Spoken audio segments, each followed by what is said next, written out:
We are back at it again. It is still Monday, and it is a holiday. Again, you can call it Indigenous Day or Columbus Day, whatever one you want to call it. I'm just happy to have the day off, and I have a special guest from Brandeis High School, the head basketball coach, Coach Gardner. Go ahead and introduce yourself, Coach. Hi, I'm Mark Gardner. I've been the head boys basketball coach at Brandeis since 2008 when we opened. So I got to open the school, and this will be year 17 there. Ooh, okay, okay. Hey man, wow. You opened the facility, Coach. You were the Yes, first sir. coach. Yes, sir. Oh man, that's awesome. I think you're one of two coaches that has done that. And Coach Vale, I think, kind of been in that same situation. So that's awesome. No, Um, okay.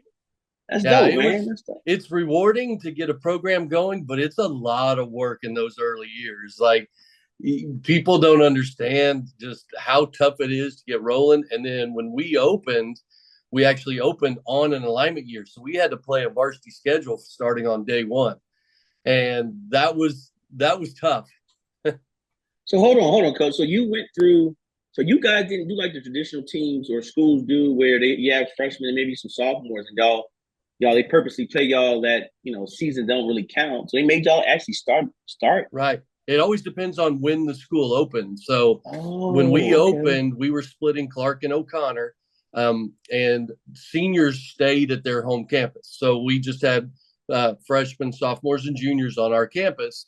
And we opened on an even year. And at that point, 5A was the biggest classification. That was before 6A started. So we opened up playing a 5A varsity schedule on day one. Wow, It was wow. that was a long year. I bet it was. I we can had some imagine. we had some great kids. Right, I mean, we right. were starting. I think three freshmen. It was playing varsity games. It was tough, but I mean, we didn't win any district games that first year. Right, right, of Playing course, of in course. that district, and then in year two we won two games, and then year three we finally became had a plus record. We were 19-13 overall, and Okay. it kind of started getting going. So I think back in my head, like from year three on, that's when we really got things kind of moving in the right direction. Right, right, right, right. Okay, because Brandeis is set up kind of in a very special way to where though you can kind of gear your kids or you get kids from kind of all over a little bit, right? Right. We our demographics, we have all kinds of different types of students from different backgrounds. So it's really been good to mix those kids together. I mean, we're blessed and have really good kids at our school. You know, honestly, we've never been the most athletic team when we play, but I feel like our kids, they compete, they play hard. A lot of them play year round. They're smart, high basketball IQ. So that's really what we emphasize when we play is we want to be able to have multiple offenses, multiple defenses, understand scouting reports, all of that type of stuff to where the mental part of the game, that's where we're going to get our edge because we're not going to out athlete a lot of teams. Right, right, right. Yeah, okay, okay. But I didn't. Yeah, I did not know that. You know what? I've been here in San Antonio as far as living and resident since 16, 15, Mm-hmm. 15. And so, of course, you guys have always been here. So I never Yeah. really thought anything other than that you guys still a fairly new school. Right, right. We opened in Wow. 2008, then Brennan in 2010, I believe. I think they were 2 years after us. And then, of course, we've had Harlan and Soto since then. So district's constantly growing. But I was fortunate. I was the assistant at Clark High School for 3 years before we opened. So I got to work with the rest of soul great Kevin Hamilton, and I learned a lot from him. And we still use a lot of that same stuff in our offensive and defensive game plans. And there's a couple of us around town. Coach Hurst at Reagan, he was the assistant at Clark before me. There's been a lot of us that went up through that system. So, I'm real thankful for my time I got to be at Clark, and then blessed with the opportunity to get to open Brandeis, and been there ever since.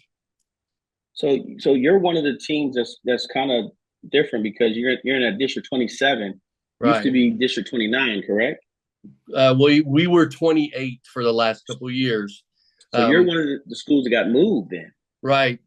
For it's been 4 years now that us and Clark have competed with the Northeast schools. And last 2 years, Marshall was also with us too, but now Marshall's back with the other Northside schools. So us and Clark, and then the six Northeast schools that are 6A. So there's eight. It's an 8-team district now. Okay. Yeah, once Soto opened and we were up to 12 high schools, there's just no way to make that work. So you'll be competing with Reagan and Johnson, correct? Correct. So real quick, it's not a question I was going to ask, but this is kind of off the cuff, just to kind of bring some, knowledge and history to what we're doing here as far as just conversations we have. So with being that kind of district, because I talked to Marshall a little bit, and Coach Jay was kind of let us know how, being in the North Side school and then playing in the Northeast ISD's district, it's kind of Uh-huh. hard a little bit sometimes because they didn't grow up with the kids as far as battling them in the middle schools part. So now they move. How would that affect you guys? Do you guys see that as one of a distraction or a challenge for you at all?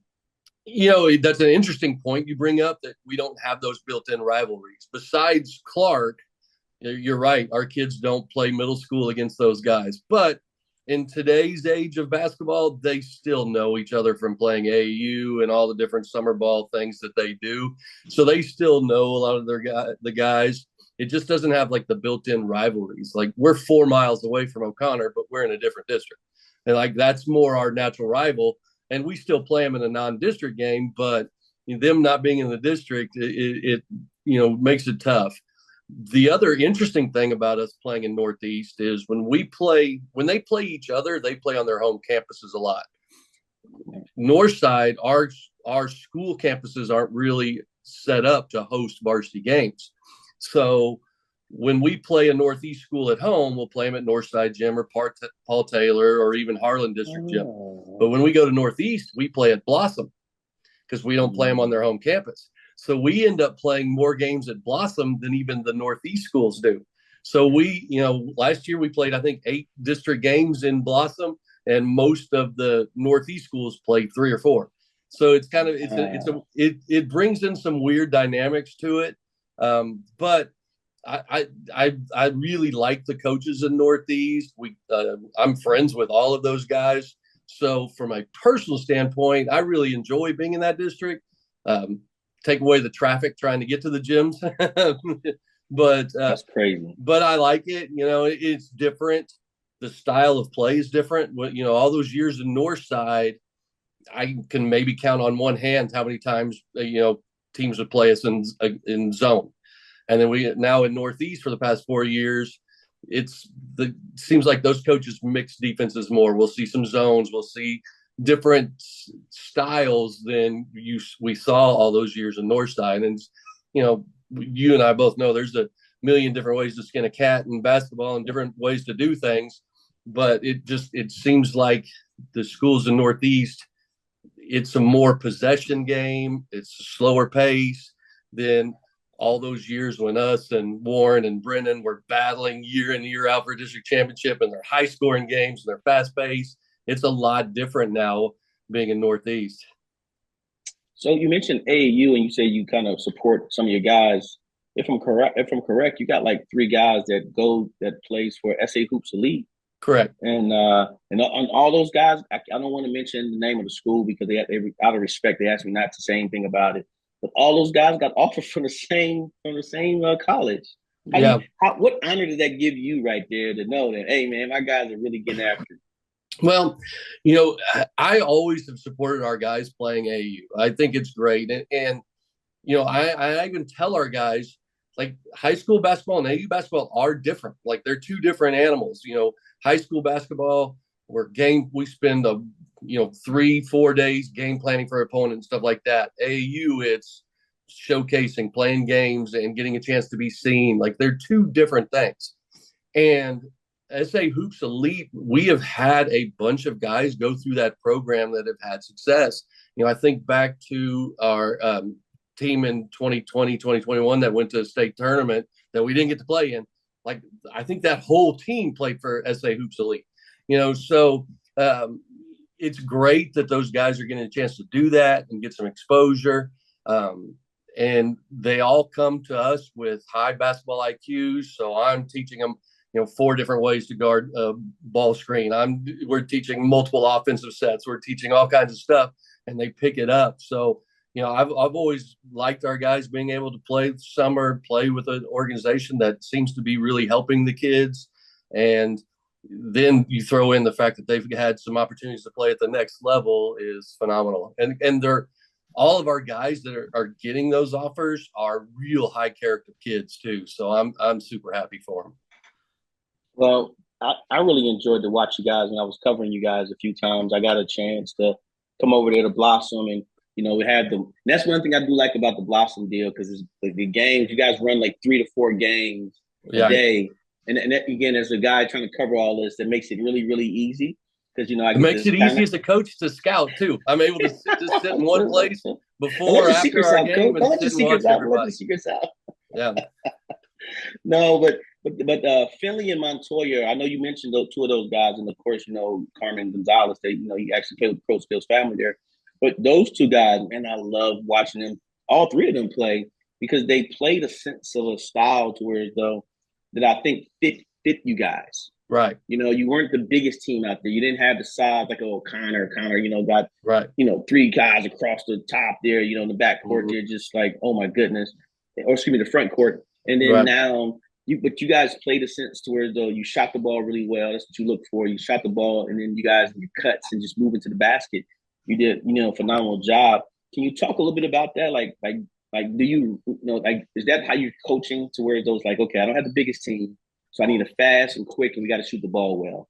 Right. Well, we have always really emphasized shooting the ball, and we talk about it in practice. When we're going through shooting drills, a good high school shooter should be shooting over 40% when you're not being guarded and we're going through a drill. And, in 40% is kind of like a minimum to be a good, because then you throw in a defense and adrenaline's up and you're playing faster. You need to be able to shoot the 3 over 33% for it to really benefit us. So we work a lot on shooting and different shooting drills, and it's always something we emphasize. Finley Montoya, Sean Tisdall, Carmen, and we've got a couple others coming up through the pipeline who shoot the ball really well. So we have emphasized, everybody, you talk to college coaches, everybody always talks about get paint touches. So that's what we talk about. We want to attack the basket, draw help, and we work on, as soon as that help starts to slide over, we're moving the ball. And if you're in rhythm, shoot it. If not, now you're attacking. Help slides over, kick the ball. So we're constantly working on moving and cutting, learning how to read screens and things like that.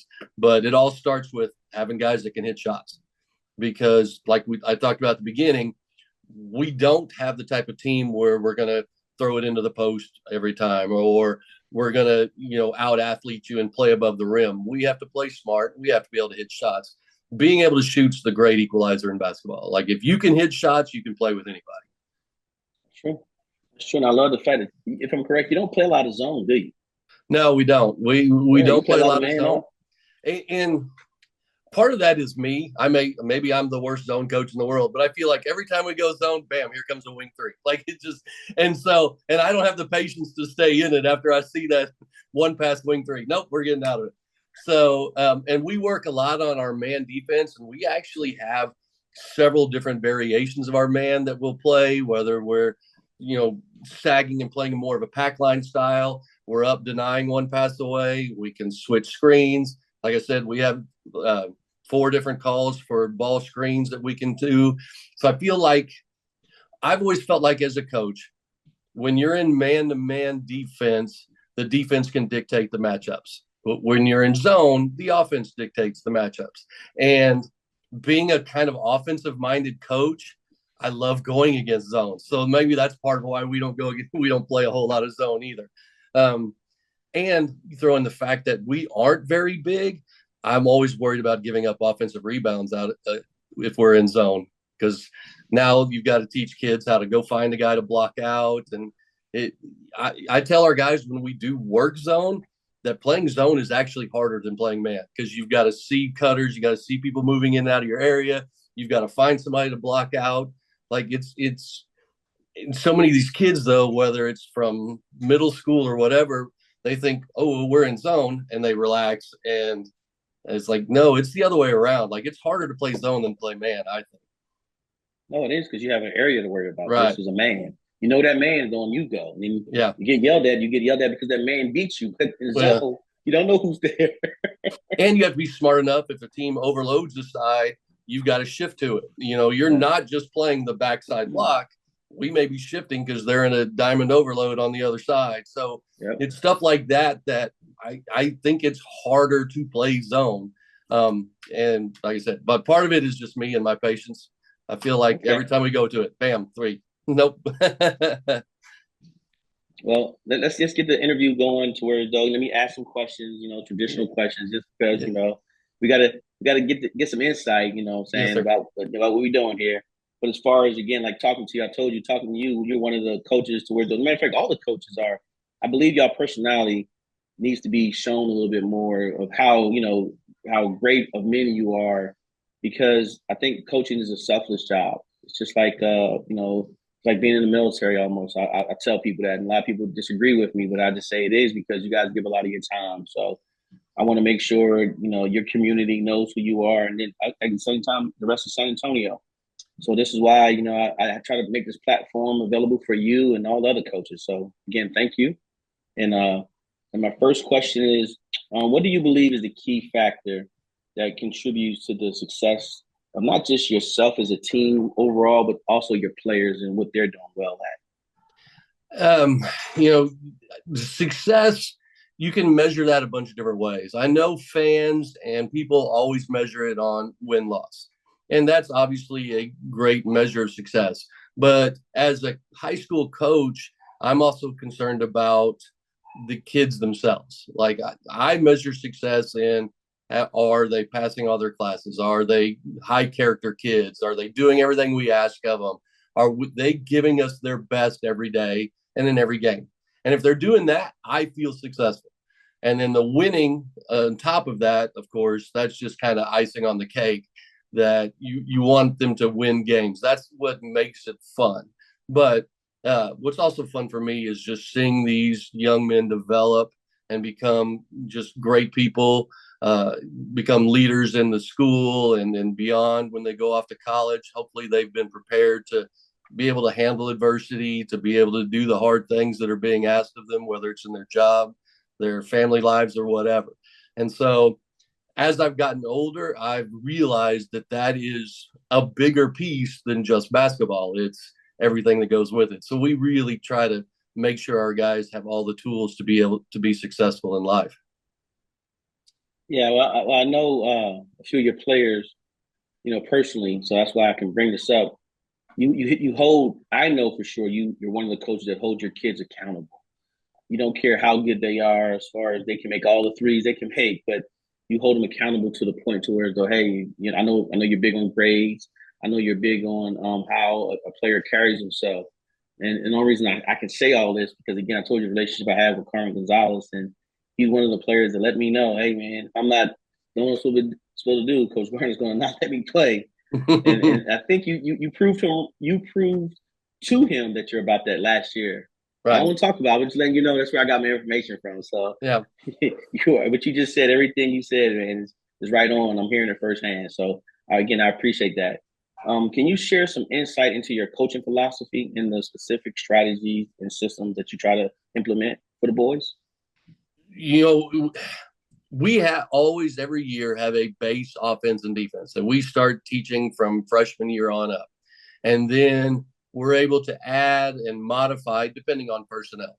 There's been some years where we've run some low post isolations and things like that because of our personnel. The last couple of years, we've been more guard oriented, so it's more penetrate and kick. So I wouldn't say I have a set philosophy. Like I'm going to adapt to our personnel, and that's one of the things that we have to do as high school coaches because we coach the people that are that are in our attendance zone and are supposed to be at our school. So we have to be able to adjust to that. But our base philosophy is we want to space out the offensive players to open up driving angles and attack and kick. And then we'll we have a bunch of different sets that we can start in different alignments, make different calls to where we can kind of more dictate the flow of how it's going to go. But at the end of the game or at the end of the day, everything is penetrate and kick. Try to get to the rim or kick out for an open three or get to the free throw line. And I feel like that's kind of how basketball itself has evolved too, is everything is, layups, free throws, threes, like mid range. And we still do work on mid range. We still do drills on that, but we don't put as big emphasis on we used to. It's more attack and kick. And so that's our philosophy. And then defensively, our philosophy is we're going to try to take those things away. So we're not going to be up really pressuring guys. One, because like I said at the beginning, we don't have those type of athletes at Brandeis. But what we're going to do is we're going to be in help and try to eliminate paint touches as much as possible and shorten our closeouts. So we play a lot more kind of a sagging position defense, keep the ball out of the paint. And so I feel like those two things fit together. If offensively our philosophy is attack the paint, then defensively our philosophy's got to be protect the paint. And so that's what we do, and that's our base philosophy, and we work on that, and I explain that to the kids from day one, that this is why we do things, because I've always felt that's when kids really get a great understanding, is when they understand why. Why is coach making this call? Why are we in this alignment? Why am I doing this? Once they understand the why, then making that extra pass and doing things like that become natural to them. So with saying all that, how do you get them? What's your approach to developing them to make sure they have kind of the same mindset you have, especially by their senior year? Because I think you're going to have the next 2 years. I think you're going to do better than I know you're going to do better than last. I think you're going to do better than last year, and I think you're going to go pretty far. And so, with that being said, what's your approach to development of making sure your guys understand this? Well, I mean, it starts from their freshman year on. Like hopefully they hear my voice in their ear all the time telling them attack, make the extra pass, move the ball when the defense slides over to you, all of those different things. Don't over dribble, go downhill. So we start that from their freshman year on, with whether from breakdown drills or from when we're going live up and down scrimmage. We're constantly, and I coach on the fly a lot too. I don't stop practice to everybody stand around and listen to me talk. We're coaching on the fly, so they got to get used to hearing me as plays happening, and make a mistake. Coach isn't going to stop it. We're keeping going, and I got to be able to fix mistakes on the fly too. So our practices are very fast paced. We go from one thing to the next. Once we get into, especially once we get in the district, our practices are usually from an hour 15 to an hour 30. Like, we're not going real long because we're going hard, and we're playing fast. And like I said, I don't stop and correct a whole lot. So hopefully they get used to hearing my voice and the things that we do. And then this time of year, before the season officially starts and we're just working the athletic period, that's when all the breakdown stuff's happening. And we're teaching the pieces and the why we do things and so on. So you talked about developing. That's really it. Like, we start from their freshman year on. And we've been blessed at Brandeis to have some great assistants. Coach Ibarra right now, and Coach Montgomery before that, and then Coach Ramey. So we've had 3 assistants in my 17 years, and all of them have been instrumental in helping develop our young guys coming up through the program. So by the time they get to varsity, they know the terminology, they know everything. And so now it's fine tuning and just getting better. Okay. So as far as from the court play, we know today's basketball players have to be strong. So What are you guys doing as far as your strength and conditioning? How important is that for your program? It's an important piece, but I will tell you, it's difficult to get in the weight room. And I don't know how it is at every school, but we have the same athletic periods as our football team. And so getting in the weight room is sometimes tough. But, that's another thing that I'm blessed to be at Brandeis, and sometimes I take it a little bit for granted that all of our guys, it feels like all of our varsity guys especially, they're going to Lifetime, they're going to Golds, they're going to their trainers. So we don't spend a ton of time in the weight room. We spend more time working on skills and stuff like that because a lot of our guys are doing that on their own. But I do think, yeah, being able to finish with contact and being strong enough to rip that rebound away from somebody and things like that, it is a huge piece for sure. Well, I know you've been there for 17 years. So can you describe your, well, one, let's go back. How hard was it to develop your culture to today? Like we know over time, kids have changed. So Right. I know your call. I'm not even going to ask you what was your culture back then. I'm just saying how hard was it to establish it, and then what culture are you having today, to where you have your guys make sure they follow and things to do to kind of be part of what you're doing. So when we first opened, we made a real conscious effort those, early on to set the tone. Like we want kids that are going to act right and play right and all of that. So we started that from day one. And then the other decision we made is, we put our top guys up on varsity like you would expect, but we also made sure that our freshmen and our JV teams were having success, that they had the pieces in place to win games, because we knew that was going to be tough those first couple of years to win at the varsity level, playing a varsity schedule from day one. So our freshmen and our JV teams started winning right away, and then it started trickling up. And now those kids know how to win. They know the expectations. So, like I said, it took until year 3 for us to really turn the corner and be plus 500. But we still do that to this day. We make sure that, yeah, we're going to have our best quote varsity guys up on varsity. But if I've got a kid that could be a score 20 points a game for our JV, but he would just be a 3 to 4 minute a game role player on varsity, I'm going to keep him on JV and let him experience that success. And same with freshmen. Like we'll move kids up if that's the best spot for them. But if they're not going to play a whole lot at the other level, I'd rather them stay down and learn to play and learn to win games. So that's been a big part of how we've done things, is that we want to have success at our lower levels too, not just our varsity. And the culture piece and how kids act and how they dress and all of that started in 2008, and we've just kept it going. And that's one of the nice things about me being there the whole time, is when kids get to Brandeis, they know I got to wear white socks in practice. I got to do this. I've got to do that. Just all the little things that I feel like force them to fit a standard. And even if some of the things are maybe even be a little outdated, but the fact that they're being held to a standard, I think helps with our team chemistry when everybody's treated the same. Sure, it is. It is. I believe that too. Well, so let's talk about some of the challenges and obstacles you've had in your 17 years, or you don't have to go that far back. But I just say that just to kind of, Yeah. you know, just to mention that I know you had some obstacles and some challenges. Can you tell us a story about one challenge and where that challenge had some adversity with it that you overcame and you won?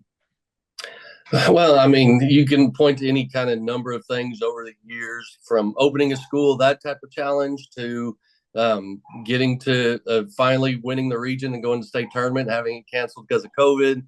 Like, there's been a bunch of things that have happened over the course of 17 years, but that's where I talked at the beginning about my philosophy of, it's not just about basketball. It's about these kids becoming good young men. So that's what we always talk about, handling adversity, whether it's coming back from an injury, or, a game doesn't go the way we want it to and we end up losing, being able to come back and bounce back from that. I think that's all. So honestly, off the top of my head, I can't give you like a perfect example of, here's some adversity we faced and then we handled it. Like, there's been so many things throughout the years, but every time something negative happens, what always surprises me, I shouldn't say surprise, but what's always great is seeing how the kids handle it. Like that's always kind of the biggest thing. Like the year that we didn't get to play at the state tournament and everything shut down because of COVID and all that, the way the kids handled that, they might have handled it better than I did. Like they understood. We kept in contact through Zoom like this, and so on. And it was just amazing to me how they handled it. And I learned a lot. I learned from the kids all the time, being resilient and all of that stuff too. Well, always, when I was in the military, I used to always tell people that people would never understand how resilient most kids are. Right. And they'll bounce back. Yeah, they don't like it for that moment, but the bounce back for a kid is a true, testament of how resilient that person is. So I think that's why kids who decide to play sports, they get that first level of resiliency right then and there playing that Right. sport. Because Right. again, you're not You everything doesn't have go to your be way. able to, not just ups and downs of winning games, but we talk about it just in the course of one single basketball game.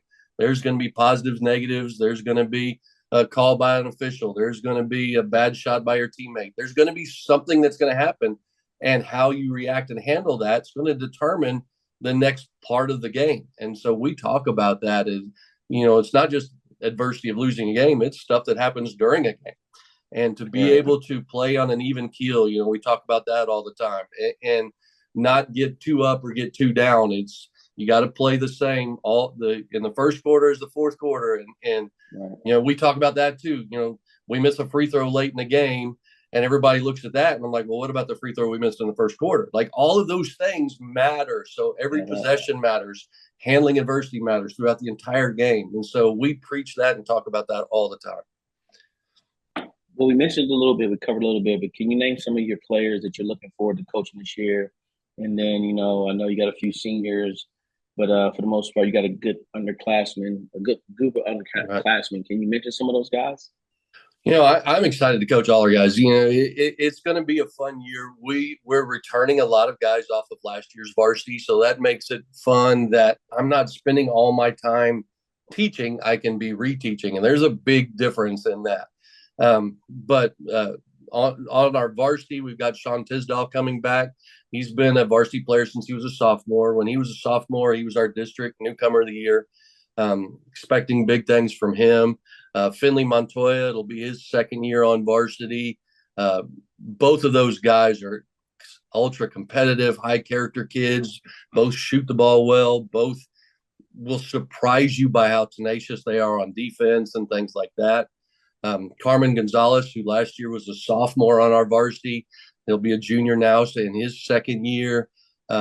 His athleticism and his passion and fire are contagious with our guys. He'll dive on the floor and it gets us all going.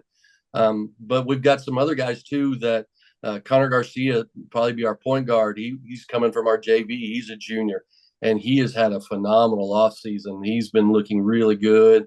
I'm excited about him playing. And then we've got some young sophomores that coming into this year, I didn't know if they were varsity ready. And now, seeing them, there's a couple of them that could get an opportunity on varsity, because the X factor for us is we're also returning some guys that are currently playing varsity football. Jalen Baker, who's a very good receiver on our football team. It'll be his second year on varsity. Trey Pepito, who is our quarterback that got hurt in football last year, didn't get to play. He's lightning fast with the ball. So I'm interested to see how he fits into the mesh. So it's going to be interesting. We mix in those football guys too, because that's going to make us more athletic. So it's going to be interesting. The only thing is we don't have a ton of size. Like we're going to have to use quickness and attacking and be able to hit shots. But I'm excited about our team coming back this year. I think we've got a lot of good pieces. Okay. Okay. So my last question before I go to, a fun fact about yourself and rapid fire. You have a lot going on. You're family man. You have your teacher at the school there, and then you coach the high school program, and then you manage the high school program too. So with all those things, how do you make sure you balance everything and keep everything even keel? Balancing is tough. When I was younger, I wasn't very as good at it as I've gotten older. But my wife, being a coach's wife, has understood and has supported me. This is my 30th year in teaching and coaching, and so she's been there the whole time. My daughter, who is now 28, she played volleyball at Brandeis. She graduated in 2014. My son, who's now 24, he was a football and track athlete at Brandeis, graduated in 2018. So when my kids were at Brandeis, because my daughter played volleyball, my son was football and track, I was able to see all their games. And so that balanced out with my schedule. And then my son's senior year, he actually got hurt in football, broke his ankle. And so he ended up being our stat guy his senior year in basketball. So he was able to sit the bench with us and go to all the games. That was a real fun year having him do that. Um, but balancing that, and then I teach an AP class, so I teach a AP computer science. So balancing, Oh, classroom and teaching an AP class along with basketball and then family. It's tough, but it's rewarding, and the coaching, being able to, as a coach, you have such a better relationship with the kids than you do just as a classroom teacher. And I really enjoy that. And that's what keeps me coming back every year. and I could tell your interaction with the boys when I watch you at summer league, fall league games. You're making sure you're engaged as far as Mm-hmm. watching them and seeing what they're doing, right, wrong, or indifferent. So that's good stuff, man. That's good stuff. I But look, appreciate coach, you. I always ask a fun fact. Give me a fun fact about yourself, something that a lot of people really don't know about Fun fact about me. Well, a year ago, my wife and I bought a travel trailer. And so on weekends and during summer, we've been taking that out and taking the dogs with us and exploring all the different state parks across Texas and been having fun with that. Something that as a kid, I never really grew up camping, but it was just one of those things we talked about, like, yeah, let's do this. So we had fun. We've had fun with that. So that's probably something not a lot of people realize about me is we have the travel trailer that we like to take out on weekends. I meant to talk to you about that. My wife's pushing me to do that right there. So, and I'm nervous to do that. So, Yeah, I definitely have to get with her and get with you to talk to you about that because I'm nervous because I want to do that. I yeah, want to do the whole jump in and say, you know what, hey, we got 3 days. Like perfect example, this weekend would have been a great yeah. weekend to do that because the weather's not too cold everywhere. Right. So to jump in there and just go drive for Yeah. 2 days or whatever, it's really And cool. I like that. it's super relaxing. Once you get there and get set up, then it's super Yeah, relaxing. exactly, Once you're exactly, exactly. there. Well, we're gonna jump in this rapid fire. So you are a football guy, I'm assuming, right? I do like to watch football. Yes, sir. Okay, good. So I got quite a few picks for you. I need some help on. Okay, so I'm gonna Okay. ask you those picks, and I'm only gonna do one baseball game because I just found out the Mets beat the Dodgers, so even the series is one Oh, one did now. they? I didn't Yeah. realize that. So I grew up a Houston Oilers fan because my Okay. first memory of going to a football game was my uncle took me to a UT game and I saw Earl Campbell. So then I became Oh, a okay. Houston Oilers fan because of Earl Campbell. And Right. then they left and I watched the Titans for like a year. And then I've been a Texans fan since they opened. And that's been hard for a lot of years. But I think this year, maybe it'll finally pay off to be a Texans fan. Yeah. Definitely growing, going in the right direction. I tell you that. Yeah. I got a very young team, so let's hope And I love when it's D'Amico time. Ryans. I think he's doing an amazing job. Well, let's hope when the money comes around, everybody sees what they have to do to keep the Yeah. winning team, at least to bring a Super Bowl there. Right. And then after the Super Bowl, hey man, get your money and you can leave, man. If you want to, but yeah, at least bring one to the city, Mm-hmm. one to the city. All right. Tonight's game, the Bills and the Jets. Who you have? Jets. Eagles and the Giants next Sunday. Ooh, Eagles didn't look that great yesterday, No, we didn't. No, we but the didn't. Giants. That one's. Still go Eagles. Okay. The Lions and Vikings. Ooh, those are two teams that are going in the right direction. But They are. I worry about the Lions, that defensive end getting hurt, going to affect their Yes. pass rush. Yes. But I like Dan Campbell a lot, so I'll go I Lions. love Dan Campbell. Okay. The one baseball game, the Yankees versus the Guardians. Who you got? Guardians. I'm never rooting for the Yankees in anything. All right, I'm let that go. All right, going to a food question. Pizza or calzone?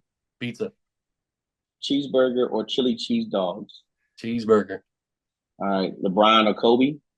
Kobe, McDonald's or Burger King? McDonald's, All right, then we're going to a two-part wing question. We're asking hot or barbecue, hot. and then drums or flats. I actually like a mix. I like them both. I want both of them on my plate. Okay, and I'm not mad about that. And my last question: are you a hot weather person or a cool weather person as far as the seasons? I love summertime, but I also like the cool weather better. But Yeah, cool weather means it's basketball season, this so is true. got to This go is with that. true. This is true. Well, hey, Coach, again, thank you for allowing me to sit down with you and Yeah. kind of just ask you a bunch of questions and harass you on your day off. And Oh, again, I really appreciate this time and I appreciate everything you do over there. Thank you I again. appreciate the coverage and anything we can do to showcase our guys and our program. I appreciate that. Well, you got a good year. I think I like you guys. And I was looking at I don't think the league's going to definitely be as good as they were last year. So just looking They for are the going to talent. surprise some people. Tap does a great job with those guys. Yeah, but I don't think they have the last year they had a bunch of skilled players. Right. They had four seniors that were really, really good. And if I'm correct, I know losing those guys is going to hurt them a little bit. And I just don't, and I didn't see them a lot yet either. So I'm not my preseason ranking. I don't have them guys Yeah. ranked at all. To be honest with you, just I didn't see them enough. I seen Yeah. you guys. You guys do a really good job. What you're doing. You win some tough games. You're in tough games, and you lose the games. You're I'm not gonna say you're supposed to lose, but you're supposed to lose, and you win the game. You're supposed to win, and you surprise a few people also. So Yeah. to me, I have you guys in the mix. I'm telling you that And now. we've got a brutal non-district schedule, so we should be battle tested by the time district rolls around. That's what I want to hear because that Yeah. means I get to watch a lot of good basketball. Let's hope so. Well, thank you again, Coach. Yes, And sir. if you need anything from us, you just let us know, okay? All right. I appreciate you. All right, Coach. Thank you again. Bye bye. Bye.